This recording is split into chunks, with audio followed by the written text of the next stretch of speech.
വല്ലതും നടക്കൂ. തിരുവനന്തപുരത്ത് 34 ഡിഗ്രി സെൽഷ്യസ് ആണ് തന്നെ. പിന്നെ എന്റെ മോ ചുമ്മാല ഇത്രയും വലിയ ചൂട്. വിശന്നിട്ടും വയ്യ. എനിക്കും വിശക്കുന്നു. എടാ നിനക്ക് ഈ അൽഫാമിന്റെ കാര്യമുള്ളൂ ഈ ചൂടത്തോ? ഈ ചൂടത്ത് കഴിക്കാൻ പറ്റിയ ഒരു സാധനമുണ്ട്. എന്താണെന്ന് അറിയാമോ? ആർക്കെങ്കിലും പറയാമോ? പഴങ്കഞ്ഞി. അടിപൊളി. ഈ സമയത്ത് ഈ ചൂട് സമയത്ത് കഴിക്കാൻ പറ്റിയ ബെസ്റ്റ് സാധനമാണ്. നിങ്ങളെ പരിചയത്തിൽ ഏതെങ്കിലും കട ഉണ്ടോ? എനിക്കറിയാവുന്നൊരു കടയുണ്ട് ബണ്ട് റോഡിനടുത്ത്, നമ്മുടെ കിള്ളിപ്പാലത്ത് പഴങ്കഞ്ഞി കട. അങ്ങോട്ട് വിട്ടാലോ? അങ്ങോട്ട് പോവാ. അടിപൊളി. ഇന്ന് സെറ്റ് ആക്കാം.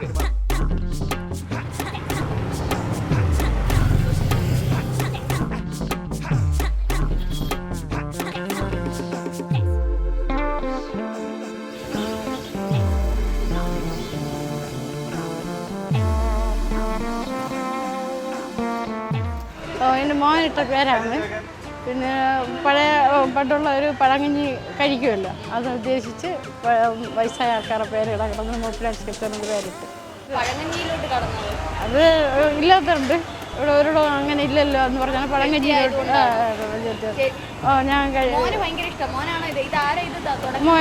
മോൻ പറഞ്ഞാണ്. മോനും മരുമോനും ഒക്കെ പറഞ്ഞതിന് പഴങ്കഞ്ഞി കട കിട്ടും. അല്ല അവര് നമ്മളും കൂടെ തന്നെ ഇപ്പം പഴങ്കഞ്ഞി ഇട്ടാൽ മതി എന്ന് പറഞ്ഞാണ് പിന്നെ കഞ്ഞിക്കട തുടങ്ങിയത്.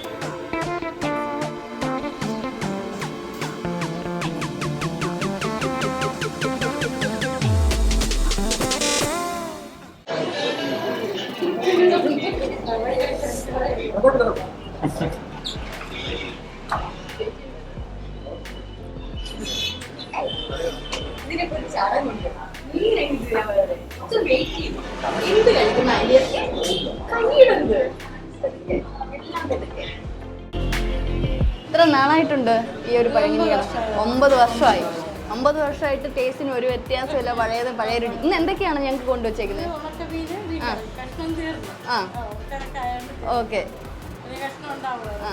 മീൻകറി. പിന്നെ ഇതിനകത്ത് കപ്പ, അച്ചാറ്, മാങ്ങ അച്ചാറല്ലേ? മാങ്ങയുടെ സീസൺ അല്ലേ? മാങ്ങയുടെ സീസൺ അല്ലേ? വരുന്നില്ലയോ?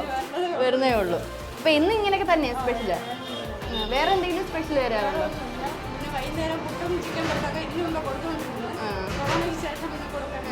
ഞാൻ ചേച്ചിയുടെ കൂടുതൽ ചോദിക്കുന്നില്ല. എനിക്ക് കണ്ട് നാവിനകത്ത് വെള്ളം ഊറി വരുന്നു. ഞങ്ങൾ കഴിക്കാൻ പോകട്ടോ.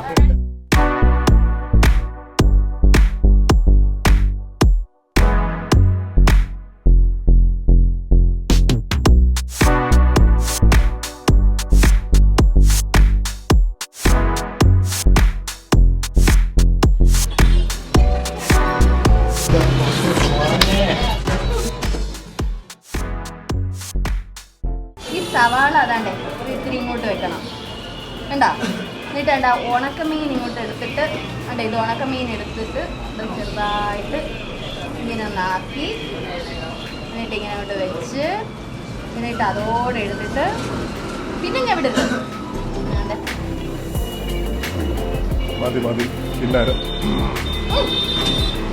കാണും.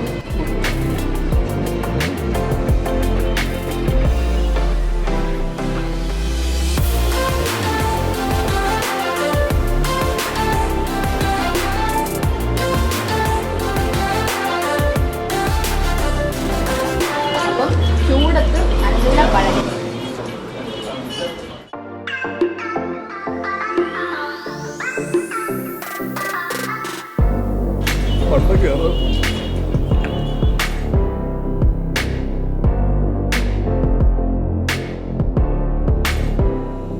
എങ്ങനെ ഉണ്ടായിരുന്നു? ഇപ്പൊ അൽഫാമാണോ നല്ലത് അതേ പഴങ്കഞ്ഞിയാണോ നല്ലത്? പഴങ്കഞ്ഞി കുടിച്ച സിദ്ധുവിനെ കണ്ടോ? പഴങ്കഞ്ഞി കുടിച്ച സിദ്ധുവിനെ. ഇനി നീ അൽഫാം കഴിക്കോ പഴങ്കഞ്ഞി കഴിക്കോ? അപ്പൊ ചൂടത്ത് പഴങ്കഞ്ഞി ഡബിൾ ഓക്കെയാണ്. അപ്പൊ ഞങ്ങൾ പഴങ്കഞ്ഞിയൊക്കെ കുടിച്ച് നല്ല ഉഷാറായിരിക്കുകയാണ്. അപ്പൊ ക്യാമറമാൻ അരവിന്ദ് എന്നോടൊപ്പം അക്ഷയ്, സിദ്ധു, രഞ്ജിനി, കേരള കൗമുദി.